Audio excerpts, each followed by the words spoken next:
saya memulainya dengan tahun 2024. Tentu kita masih dalam hitungan hari memasuki tahun 2024. Apa yang akan kita hadapi dalam waktu dekat ini? Tentu adalah aktivitas yang berskala nasional. Ada pemilu serentak yang akan kita laksanakan dan kita menjadi bagian yang ikut dalam aktivitas itu. Apa saja itu pemilu serentak itu? Dalam pemilu serentak ini saya kira ada dua aktivitas. Pertama adalah pemilihan presiden dan wakil presiden. Mungkin di layar bisa kelihatan. Kemudian ada pemilihan legislatif dan partai politik. Ini yang akan kita hadapi di tanggal 14 Februari ke depan. Saya kira lebih kurang 40 hari lagi lah kita akan masuk kepada event yang berskala nasional ini. Nah, yang kedua, tentu di tahun yang sama, di tahun ini, kemungkinan di penghujung tahun, kita akan dihadapkan pada pemilu kepala daerah. Ada dua sekaligus, yaitu pemilihan gubernur dan wakil gubernur Sumatera Utara, plus pemilihan wali kota dan wakil wali kota untuk Medan. Kenapa ini menjadi penting?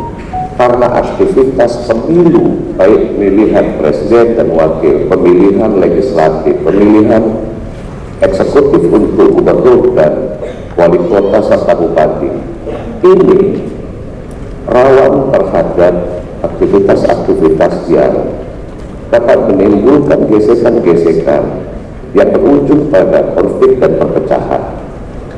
Oleh karena itu saya kira, saya sangat sepakat ketika dilaksanakan kegiatan ini. Kegiatan ini menjadi sebuah antisipasi buat masyarakat kita di Medan, terkhusus di Kecamatan Medan Selayar, agar itu tidak terjadi. Alurlah pokoknya buat Pak Camat kita ini. Saya kira dari 21 kecamatan yang ada di Kota Medan, ini kali pertama kecamatan yang buat kegiatan seperti ini. Ketika kita bicara tentang keindonesiaan, kita bicara tentang ke Sumatera Utaraan, kita bicara tentang Kota Medan, kita bicara tentang Kecamatan Medan Selayar, maka tak ada yang boleh kita abaikan bahwa kita ada dalam kebinekaan tunggal ika. Kita boleh berbeda saja dalam pilihan, berbeda dalam suku, perlainan dalam bangsa, perlainan dalam adat istiadat, tapi sesungguhnya kita disatukan oleh merah putih Indonesia. Bapak Ibu boleh lihat apa yang ada di tayangan. Izin ya, saya berdiri, tak kelihatan. Ada beberapa gambar yang ditayangkan di layar. Saya boleh bantulah, satu dari bapak-bapak, satu dari ibu-ibu. Saya tanya, saya kebetulan kenal baik dengan ibu kita, Bu Sustia. Ibu, kalau boleh lihat di gambar, pilih satu yang pertama kali dan menarik buat ibu untuk dilihatkan. Tolong sebutkan. Ibu lihat yang mana? Warna merah, yang titik atau yang garis? Yang titik di atas. Titik di atas. Anda berani? Anda berani, ya. Kemudian saya minta satu lah ke bapak-bapak. Boleh Bapak yang di depan, silakan Pak. Yang merah garis ke atas Pak. Merah garis miring. Merah garis miring. Saya kira kita semua di sini akan melihat ini dalam perbedaan. Ada yang melihat bahwa ini titik putih, ada melihat titik merah, ada melihat garis memanjang datar merah atau putih, atau melihat garis putih tegak lurus, atau garis merah yang dia posisinya mirip. Ini adalah perspektif kita sesungguhnya. Ketika kita ditayangkan pada satu tampilan, maka kita melihatnya dalam berbagai perspektif dan penilaian kita. Otak kita berimajinasi, pikiran kita menerawang kemana-mana untuk melihat ini. Ini membutuhkan seluruh indera yang ada dalam tubuh kita melihat itu. Tapi nggak cukup ketika sebuah tayangan yang dengan beragam ini kita hanya melihatnya pada satu objek. Kita harus mampu secara komprehensif melihat itu secara utuh dan secara keseluruhan. bahwa bayangan ini ada garis merah miring, ada garis putih tegak, ada garis merah yang datar, ada garis putih yang datar, ada titik merah, ada titik putih. Itulah dia yang harus kita lihat secara komprehensif dan secara keseluruhan. Merah dan putih itu tadi adalah perspektif kita. Padahal sesungguhnya itu adalah tampilan merah putih dari sudut pandang yang berbeda kita melihat. Sama halnya saya analogikan. Mohon maaf, Bapak yang berdebat. Ketika saya lihatkan begini, Bapak melihat apa ya? Bentuknya apa? Bulan. bentuknya bulan. Ibu yang pakai kerudung merah, bentuknya apa? Memanja. Ketika saya tanya, ini bendanya apa? Mikrofon.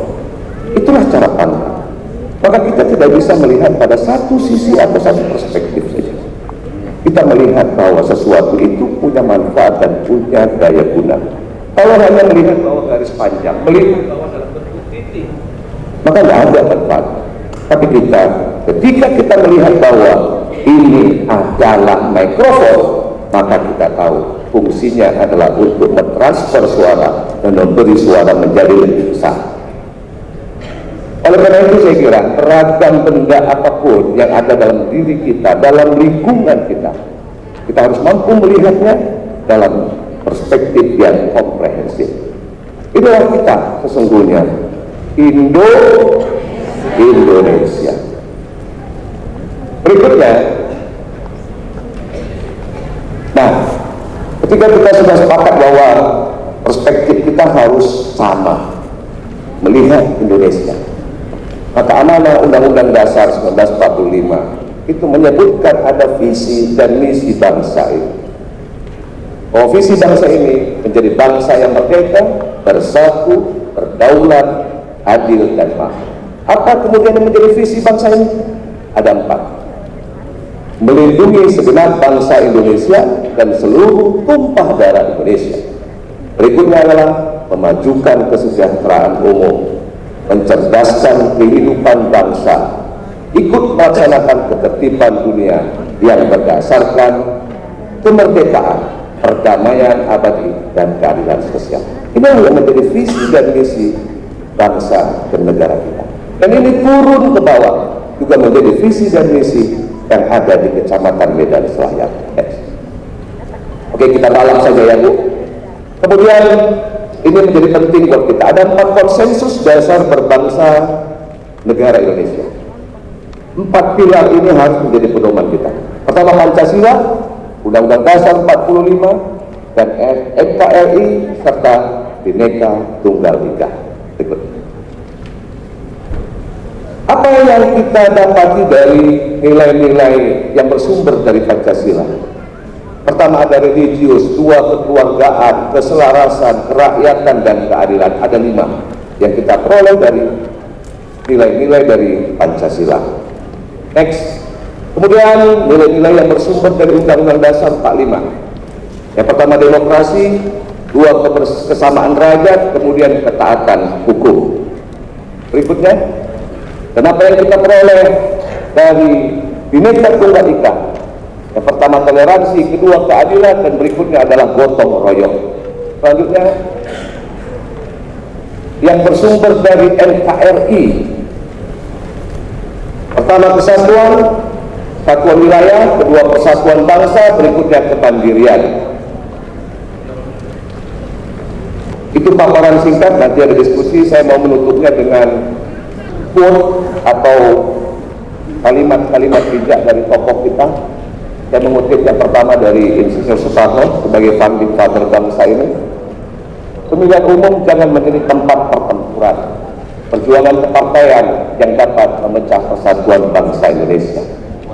Kemudian quote kedua, perjuangan politik haruslah dalam koridor konstitusi, harus dilakukan tanpa kekerasan. Kemudian berikutnya, bagaimana harus berlaku? Setiap pemilu banyak orang yang ragu, kata Najwa Shihab. Demikian paparan dari saya. Terima kasih atas segala perhatian, mohon maaf atas segala kekurangan. Bila taufiq wal hidayah, assalamualaikum warahmatullahi wabarakatuh. Waalaikumsalam. Tepuk tangan yang meriah untuk narasumber pertama kita, Bapak Ibu. Luar biasa pemaparannya dari Bapak.